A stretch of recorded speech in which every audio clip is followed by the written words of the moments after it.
પાંડવોને ગાદી મળી, હવે શાંતિ છે, હવે કોઈ યુદ્ધ નહીં. ત્યારે ધૃતરાષ્ટ્ર અને ગાંધારી હિમાલયમાં જવા માટે તૈયાર થઈ ગયા. ત્યારે દેરાણી ભેગી કીધું, કુંતાઈ કીધું મારે ભેગું આવવું છે.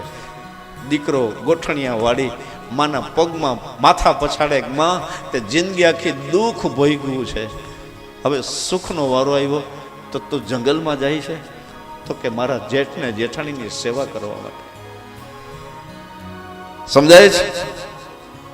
મારા જેઠ જેઠાણીની સેવા કરવા માટે. સાહેબ, આ દેરાણી જેઠાણીમાં આ પ્રેમ હોવો જોઈએ. આવી વાતો સાંભળો ને તો આપણું હૃદય ભરાઈ આવે.